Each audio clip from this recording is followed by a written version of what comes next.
Hey guys, I made it. I'm in Paris. This is my first day, real day. I arrived yesterday, but I was dead smack tired, so I just went to bed and slept for like 10 hours.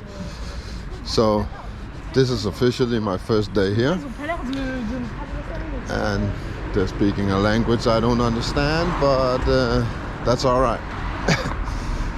We learn from that. This is also gonna be my first, what do you call it, vlog.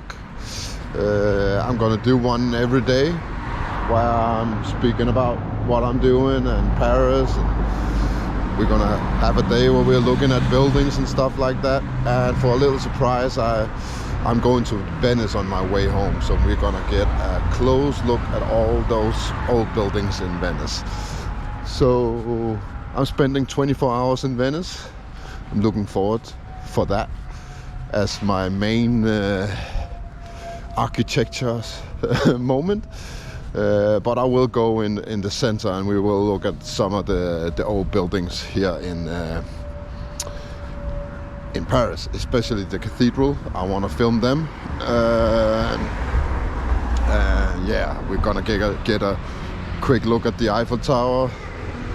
I'm not really gonna go up there. I've been up there 5 times, and I'd rather have a good dinner for that kind of money. So yeah, that's what we're gonna do right now. I'm walking to the Institute of Judo, where the championships are held.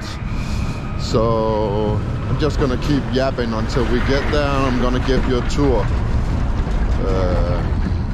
Because I was there for an hour yesterday, and man, the atmosphere is intense, you know. That's some crazy shit. I've never experienced anything like it. We have thousands of athletes, and yeah, normally I'm used to 300-400 athletes, so this is insane. It was kind of overwhelming, especially when you haven't slept well. I spent the night in Edinburgh, in Scotland, in an airport that was not even designed for human beings. So yeah, that was kind of a lousy experience, but it's all right. They had coffee, and so I made it. So yeah, and I saw the competition yesterday. We had one of our girls from our gym in battle, and she got mauled. You know, we actually thought she would have a pretty good chance of getting a medal. She got mauled in the first one, and then we found out that she was meeting the former European champion and this European champion and former Brazilian champion, which is kind of bigger than European champion. So yeah, she didn't stand a chance. That was kind of depressing.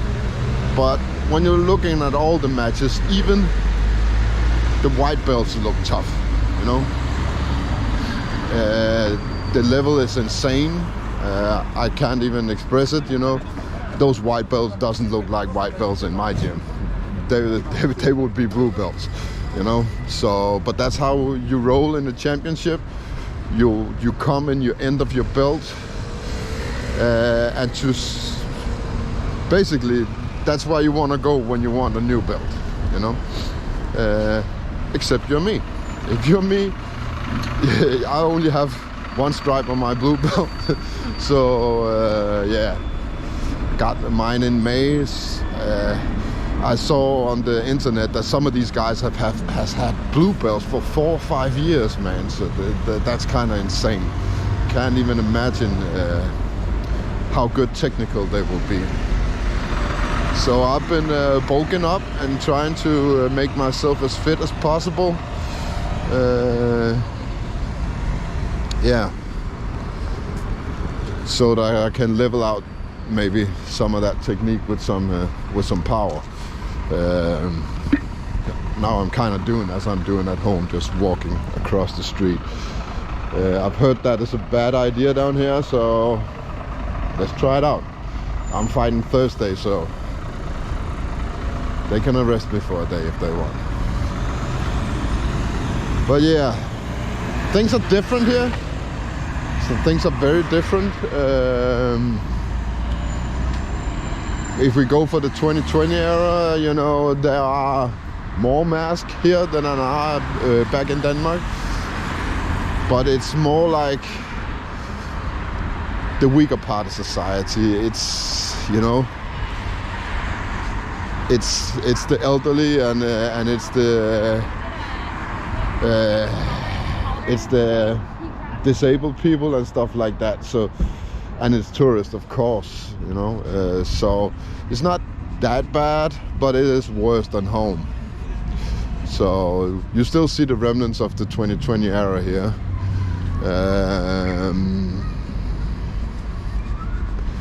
But yeah, they're French. They do things differently, you know. If you don't speak French, they're not even gonna look at you. I experienced that in the metro yesterday. I was trying to ask a couple of questions in the metro because the train was standing still for 20 minutes and she keep yapping in French on the intercom, and I didn't understand shit. And I was trying to get some information from the locals. They don't even say no, sorry, I don't speak English. They just say no. Do you speak English? No. I even asked in French, parlez-vous anglais? You know, and it was just no. I was like, okay, be like that then. You know, who cares? So I hooked up the GPS and it said that I was 2.3 miles to my destination. So I just said, fuck this train, and I walked. You know, so yeah, it actually took me 3 hours to get from the airport to France yesterday, to Paris yesterday. Kind of insane, but we're here. This is where it's hold in this big building right here. It is the Institute of Judo. It is the capital of judo in France.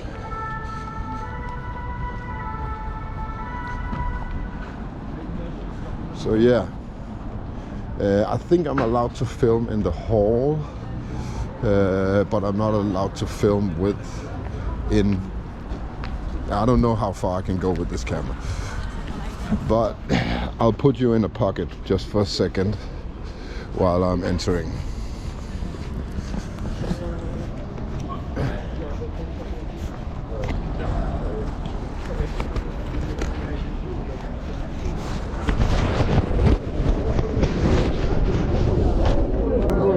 It's kind of worn out. Do you want me to go get another one? Yeah, another one. Yeah.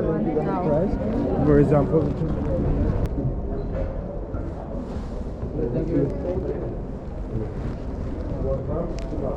Hey, I was here yesterday. I just need a new stamp because it's all... Yes, but it's different stomach. Okay. You have to control your ID every day. Okay, cool. Yeah, it's good. Perfect. Oh, that's beautiful.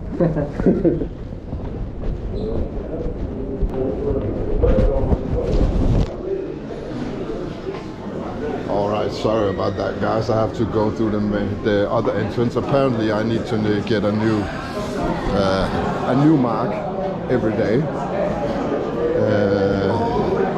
in order to be here.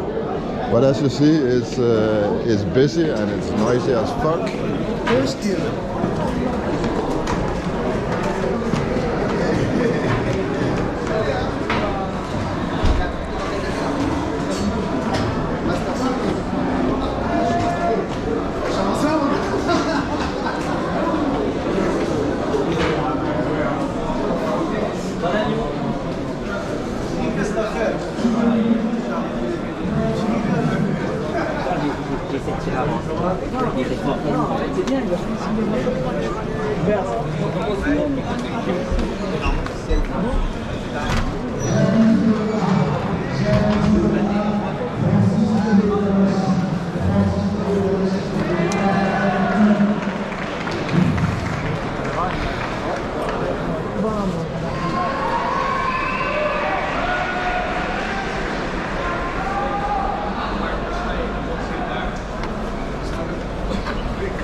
Oh, moi j'arrivais plus à bouger.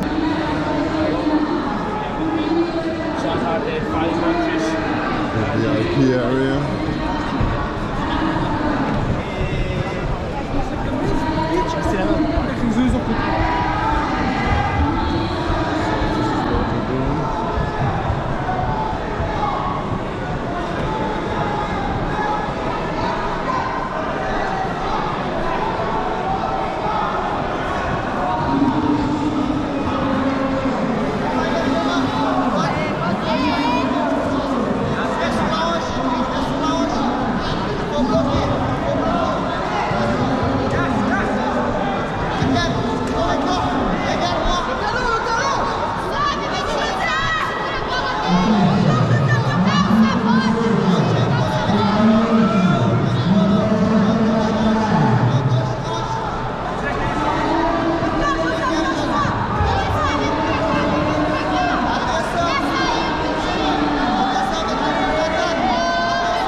Mais pas longtemps. 2 minutes et tout après. Voilà.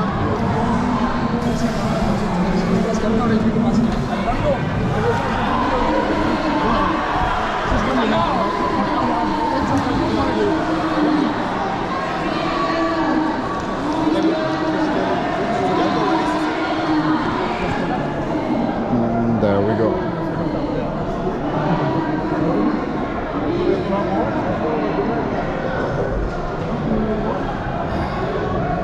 Wasn't allowed to film on the bridge, apparently. You cannot stand up there and film, even though it's the perfect spot for it.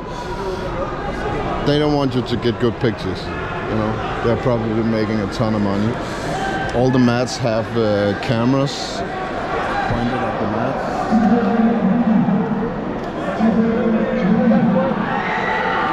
So they're really trying to limit our ways to cover it, you know. They don't even want us to film our own matches. We have to do that from the spectator stands. We can't do it from inside the area, which is kind of insane, you know. Yeah. Yeah. But this is the European Championship, you know, and this is where I'm gonna spend the next 4 days. And hopefully Thursday I will, I don't know if you can hear me, I'm gonna go outside for a second.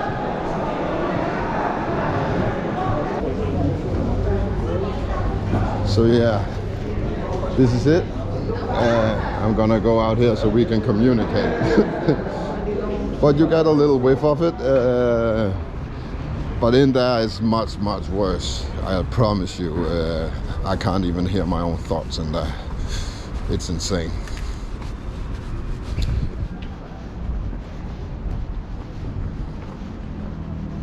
So, that was good.